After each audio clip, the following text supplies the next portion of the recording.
Candidates for graduation, parents, guests, faculty, good evening. I have the privilege of introducing tonight's speaker for the commencement address of James River High School's graduating class of 2010. This evening's speaker has been described as a true success story. He is a Chesterfield native and in high school was a student at L.C. Byrd. During the summer prior to his sophomore year, he and his mother met with administration to discuss some days that he would need off for the coming school year. You see, in 1998, he had started his own business, iNet Network, a web design firm, and his proposal was one of 3 selected to be presented to a company in New York. At 15, he made that trip with his mother to make the presentation.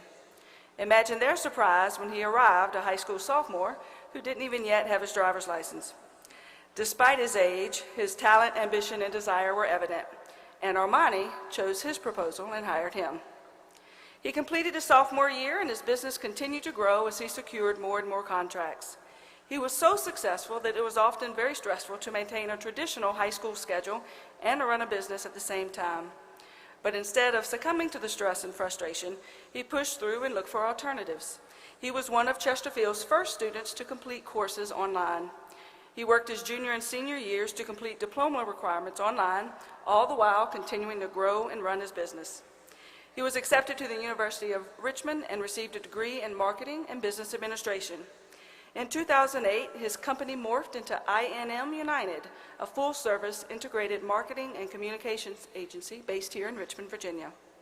Tonight's speaker has been recognized as a rising technology star by the Greater Richmond Technology Council, Young Entrepreneur of the Year by the Small Business Administration, and Top 40 Under 40.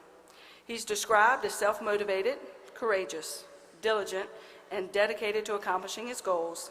Please join me in welcoming our speaker this evening, President of INM United, Mr. Joel Erb.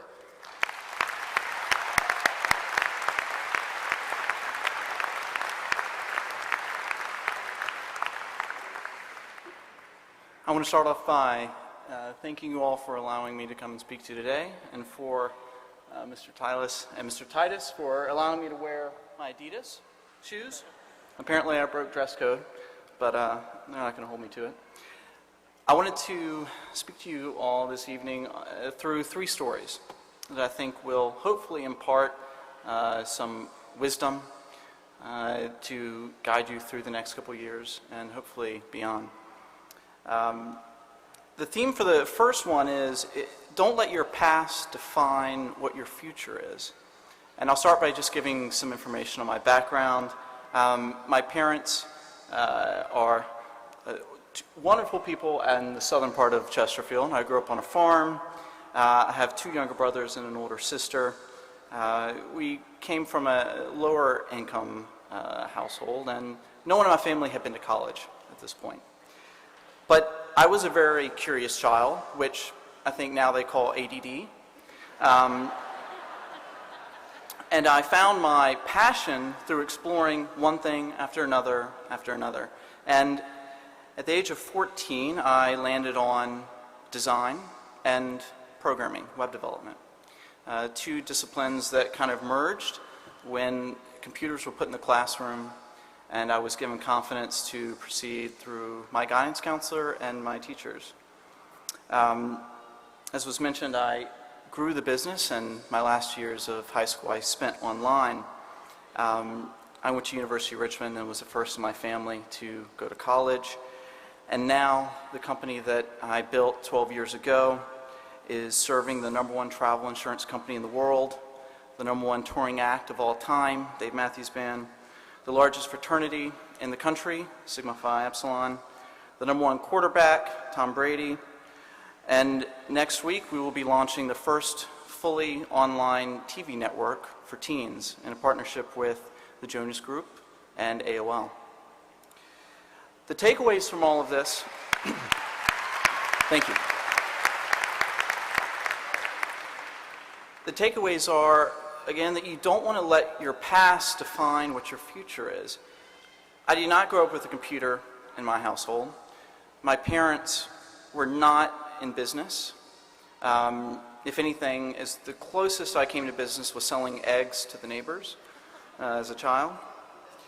But in the end, I realize that life is a serious endeavor. We have to take it seriously. We want to have fun at the same time, but it is a serious endeavor for all of us. And you're never too young to do something that can change the world. You should relish the impossible moments that you face. When you're in the middle of a situation that you don't feel like you know how to get out of, and the stakes are so high, you want to get comfortable in those moments. Those are the moments when you go to the next level in your life, and you realize how far you can push yourself. Just like Ted Richardson, and the others that are graduating today, all of you. The next story I wanted to touch on was following the thought that you want to listen to your inner voice. You want to listen very, very carefully. And the story that I have that kind of encapsulates that is in 2008, I was driving through the fan area, about a mile from here, and the iPhone had been out for a few months. And I was thinking, wouldn't it be awesome if a fan could talk to an artist, their favorite artist, through their phone, and then have a different experience when they're at the show, a different type of interactive experience. 10 days later, I wrote a business plan. And then a few months later, in November of 2008, I had 3 partners, and Dave Matthews is one of my business partners in this company called Spot-Trot.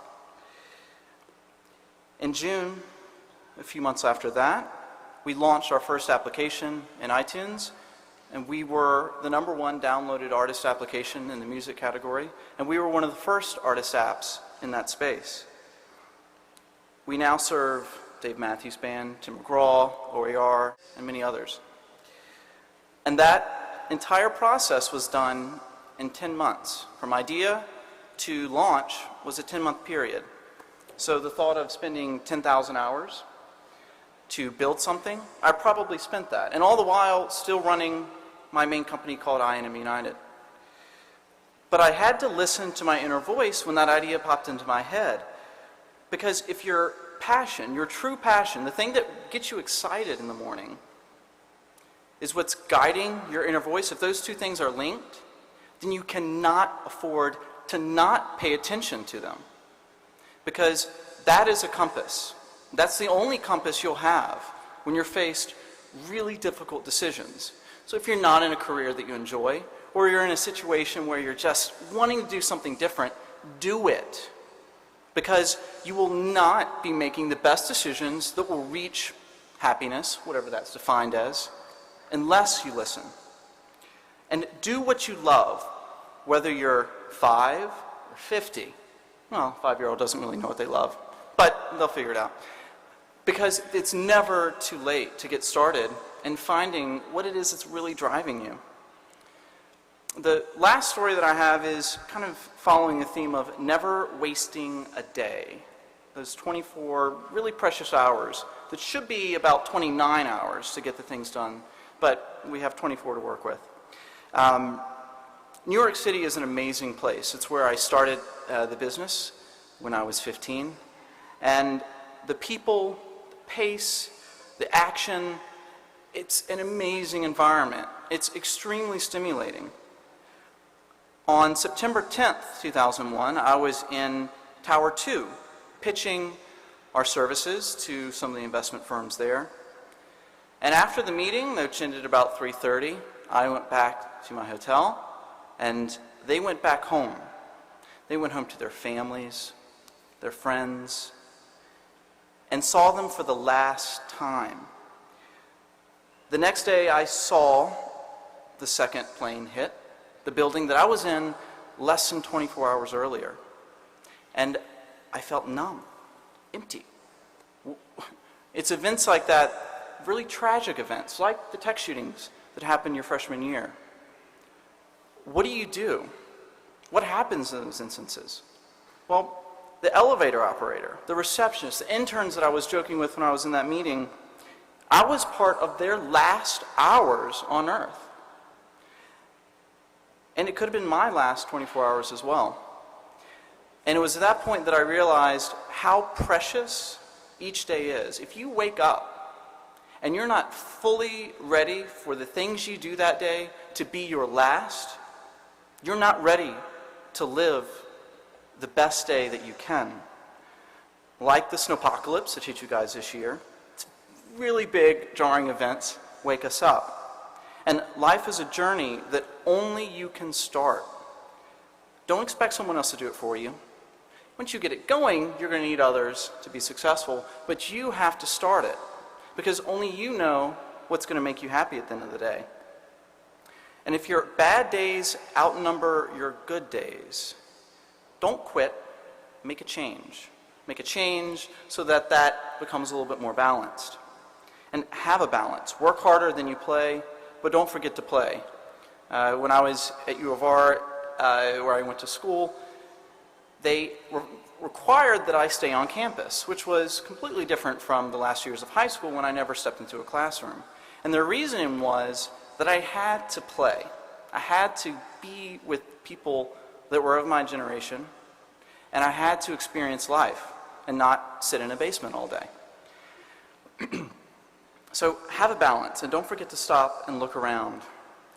In the end, and as a conclusion, I have a few last little points. Value your relationships, because people matter. When you burn a bridge, you're burning a lifeline to your future.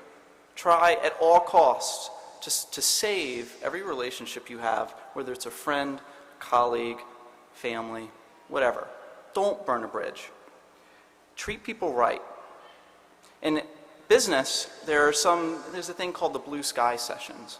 And what they do is you're looking at an organization and you're saying, if I had to start this company today from scratch, what would it look like? Who is the company? What will it look like 5 years from now? I encourage you all, as you come up here to get your degree, to close your eyes and have a blue sky moment. Think of, what do I want to be? If I could start my life over again, would I do something differently? And start today. Never stop dreaming, and never wake up, because the sky's the limit. Congratulations. Thank you.